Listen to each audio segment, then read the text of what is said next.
ఈ కథ ఈ శతాబ్దంలోదే. ఒక దట్టమైన అడవిలో ఒక మామిడి చెట్టు ఉండేది. ఆ అడవికి దగ్గరలోనే ఒక చిన్న గ్రామం ఉండేది. ఆ గ్రామంలోని ఓ చిన్న పిల్లవాడు రాము ఆ అడవిలోకి వెళ్ళి ఆ మామిడి చెట్టు కింద ఆడుకునేవాడు.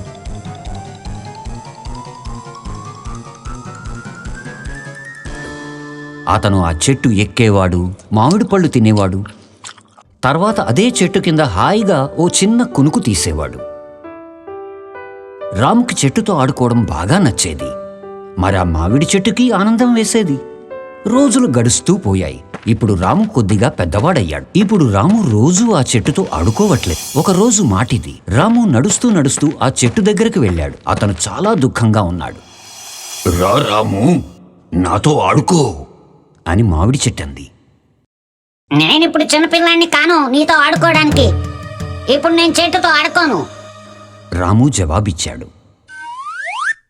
నాకిప్పుడు బొమ్మలు కావాలి, బొమ్మలు కొనడానికి డబ్బులు కావాలి అన్నాడు. క్షమించు నాన్న, కానీ నా దగ్గర డబ్బులు లేవు. అయినా నువ్వు మామిడికాయలు కోసుకోవచ్చు. వాటిని బజారులో అమ్మి డబ్బులు కూడా సంపాదించవచ్చు. రాము ఇది వింటూనే ఆనందపడ్డాడు. అతను మామిడికాయల్ని కోసి వాటిని పోగు చేసి ఆనందంగా అక్కడి నుంచి వెళ్ళిపోయాడు. కానీ చాలా రోజుల వరకు రాము ఆ చెట్టు దగ్గరికి తిరిగి రాలేదు. పాపం మామిడి చెట్టు చాలా బాధపడింది. కొన్నేళ్ల తర్వాత రాము ఇప్పుడు యువకుడయ్యాడు. తిరిగి మళ్ళీ అతను ఆ మామిడి చెట్టు దగ్గరికి వచ్చాడు. మామిడి చెట్టు సంతోషపడింది. అదంది, రాము, రా బాబు, నాతో ఆడుకో. నాకు నీతో ఆడుకోవడానికి ఇప్పుడు టైం లేదు. పైగా నేను ఇప్పుడు పెద్దవాడినయ్యాను. నేను నా కుటుంబం కోసం పని చేయాలి. మాకు ఒక ఇల్లు కావాలి. మరి నువ్వు నాకు సాయం చేయగలవా? రాము అడిగాడు. నన్ను క్షమించు బాబు, కానీ నా దగ్గర నీకు ఇవ్వడానికి ఇల్లు లేదు. అయినా నువ్వు నా కొమ్మలను కొట్టుకుని నీ ఇంటిని కట్టుకోవచ్చు. అది వింటూనే రాము చెట్టు కొమ్మలన్నిటినీ కొట్టేశాడు. వాటిని తనతో కూడా తీసుకుని అక్కడి నుంచి ఎంతో ఆనందంగా వెళ్ళిపోయాడు. కొమ్మలు విరిగిపోయిన తర్వాత కూడా మామిడి చెట్టు సంతోషంగానే ఉంది. కానీ రాము ఆ తర్వాత రానే లేదు. ఆ చెట్టు పాపం చాలా బాధపడింది. కొన్నేళ్ల తర్వాత ఓ వేసవిలో రాము తిరిగి ఆ చెట్టు దగ్గరికి వచ్చాడు. చెట్టు చాలా సంతోషించింది. రా బాబు, నాతో ఆడుకో.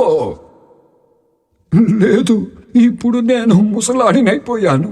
ఇప్పుడు నాకు జీవితం హాయిగా గడపడానికి నౌకాయానం చెయ్యాలి. మరి నువ్వు నాకు బోటు ఇవ్వగలవా? రాము అడిగాడు. చెట్టంది, నా కాండాన్ని ఉపయోగించుకుని బోట్ని తయారు చేసుకో. అప్పుడు నువ్వు నౌకాయానానికి వెళ్ళి సంతోషంగా ఉండొచ్చు. ఇంకేముంది, రాము ఆ చెట్టు కాండాన్ని నరికి దాంతో బోట్ని తయారు చేసుకున్నాడు. అలా నౌకాయానానికి వెళ్ళిపోయాడు. ఇంకా చాలా ఏళ్లదాకా అక్కడికి తిరిగి రాలేదు. అలాగే కొన్ని సంవత్సరాలు గడిచిపోయాయి.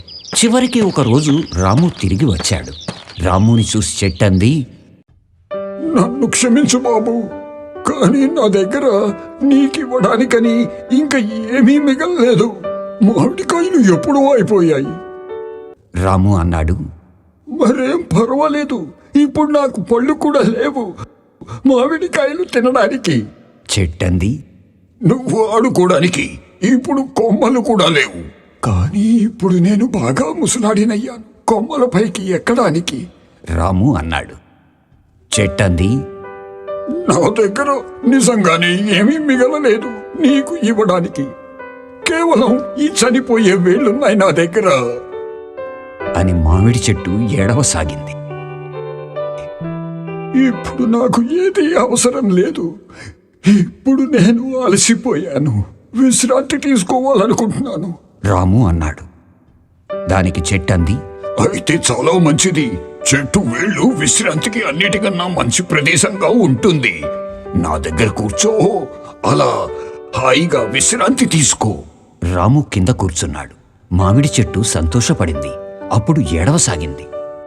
మిత్రులారా, ఈ కథ మన గుండెల్ని తాకుతుంది. ఎలా ఒక చెట్టు మన జీవితాల్లో తన జీవితాంతం ఇస్తూనే ఉంటుందో. కానీ మనిషి ఆ విషయాన్ని పట్టించుకోను కూడా పట్టించుకోడు. చెట్లు మనకి నీడని ఇంకా పళ్ళని ఇస్తాయి, కట్టెలనిస్తాయి. కానీ మనం మనుషులం వాటిని నిర్దయగా కొట్టేస్తాం, తిరిగి ఏమీ ఇవ్వం. మిత్రులారా, మీకు మా విన్నపం, మీరు కొత్త చెట్లు ఎలాగూ నాటలేరు, కనీసం వాటిని నరకకండి. ధన్యవాదాలు.